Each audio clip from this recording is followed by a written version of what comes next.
तो डॉक्टर नीरज, एक बात बताइए, लोग अक्सर ये बोलते हैं कि पेन हो रहा है मतलब रेस्ट कंप्लीटली, या फिर movement actually works in that?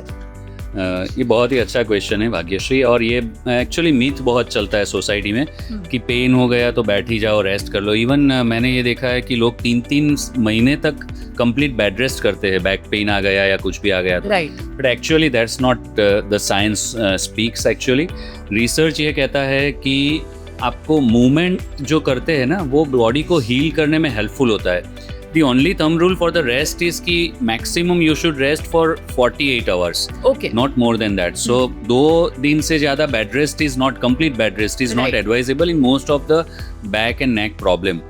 सो यदि आपको प्रॉब्लम है तो आप 2 दिन मैक्सिमम रेस्ट करिए और बाकी मूवमेंट्स करिए। हाँ, वो मूवमेंट कैलिब्रेटेड होनी चाहिए कि जिससे आप अननेसेसरी ट्रिगर नहीं करो प्रॉब्लम को, जो आपको पेन है उस पे ट्रिगर ना हो। या एब्सोल्युटली। सो उसको कॉशन के साथ करो या सपोर्ट के साथ, बेल्ट है या ऐसे कोई सपोर्ट्स के साथ मूवमेंट करो कि जिससे you are not encouraging irritation of the structure, but still in general आपको मूवमेंट करते रहना है। Movement is a medicine actually.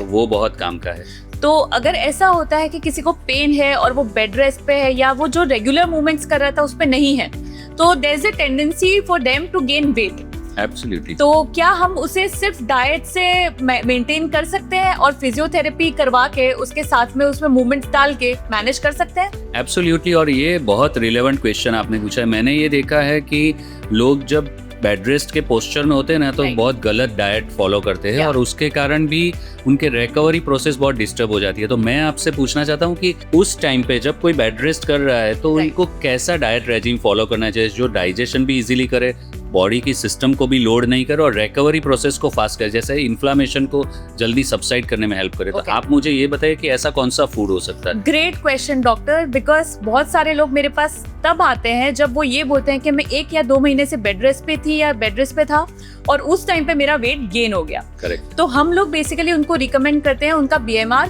और उनका BMI चेक करके उनको डाइट कैलोरीज इतनी मेंटेन करे कि जितनी उनकी बॉडी उसको डाइजेस्ट करने में हेल्प कर सके। राइट।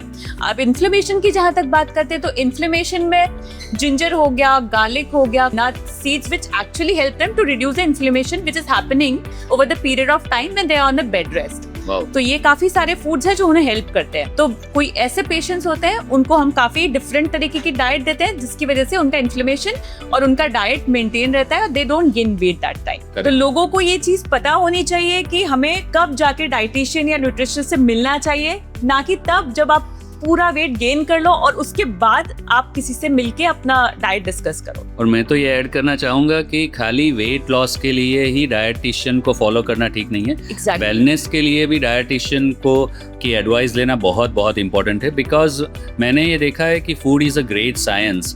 तो यदि आप फूड को प्रॉपर फूड आपके बॉडी में इंटेक होता है तो बॉडी का रिकवरी प्रोसेस, बॉडी का बिहेवियर पैटर्न बहुत चेंज हो जाता है। जैसे हम एग्जांपल ले कि क्रिकेटर्स का ले, विराट कोहली का देख लीजिए, तो उनका देखिए कि वो स्पोर्ट्समैन है, उसको कोई प्रॉब्लम्स नहीं है, फिर भी किस तरीके का वो डाइट मैनेज कर रहा है क्योंकि उसके बॉडी को वो उस तरीके से मैनेज करना चाहता है।